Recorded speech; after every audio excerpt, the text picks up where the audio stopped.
Hello guys, in this video I will demonstrate you RIP routing. So RIP stands for Routing Information Protocol.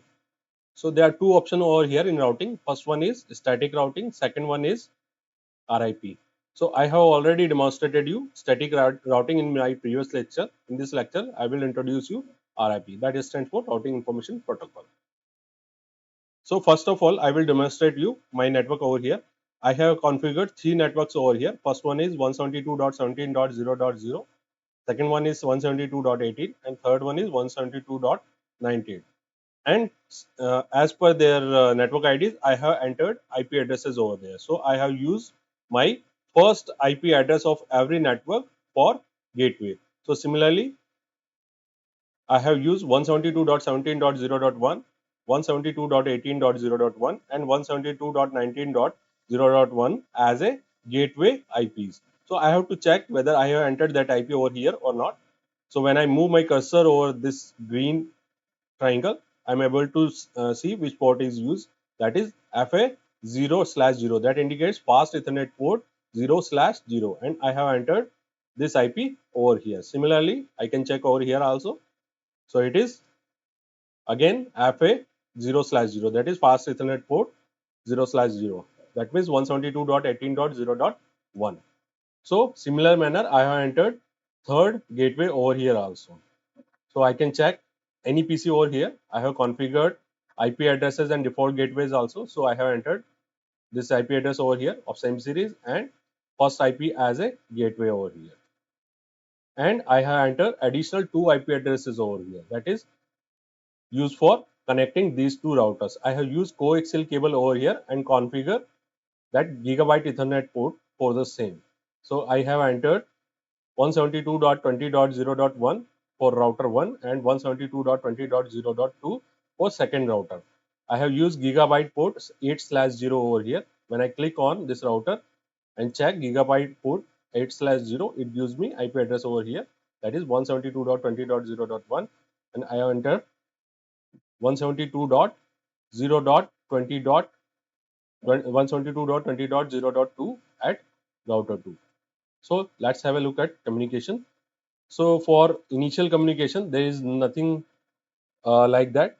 We are able to communicate between this second network and third network without any RIP or static routing information, because both of these networks are connected to same router. So let me show you this thing over here. So initially it is showing fair. So let me fast forward this thing. We check again. So now it is successful. All tables got populated over here and here. So now it is successful. We are able to communicate between 172.18.0.4 and 172.19.0.2 over here. But we are not able to communicate between 172.17.0.4 and 172.18.0.2 because these PCs belongs to different routers. So let me show you this thing over here. So it is failed now. So you can view over here. Let me show you again this thing. So it is failed. We are not able to communicate between 172.17.0.4 and 172.18.0.2 because there is no information about where to forward other this network packet from router 1. So we have to add this information over here using either using static routing or using RIP. So in this lecture I will introduce you RIP only. So we have to add all available networks on every router. So for this router, there are two networks are available. First one is 172.17.0.0 and 172.20.0.0. I have mentioned that these both of these networks belongs to same. So I have to add both of these networks over here. So first I have to add 172.17.0.0, that is network 1 on router 1. Sorry, 172.17.0.0. So I'm able to add this thing over here. and I have to add 172.20.0.0. So that is 172.20.0.0. So both of these addresses belong to class B IP addresses. Now I have to add router 2 networks over here. So I again click on RIP and add all networks, all available networks on router 2. First one is 172.20.0.0. Second one is 172.18.0.0. Third one is 172.19.0.0.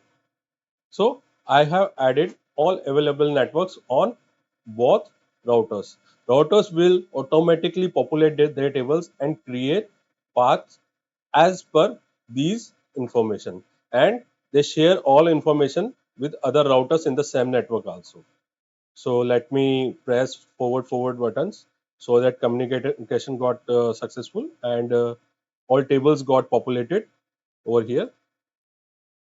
So let me try this thing. So I am able to communicate with router 2 successfully over here. Let me show you once again. So I am able to reach at router 2 from 172.17.0.2. Let me check for some other PC over here. It got failed this time, but let me forward this thing again because table may not get be populated at this time. So again try this thing.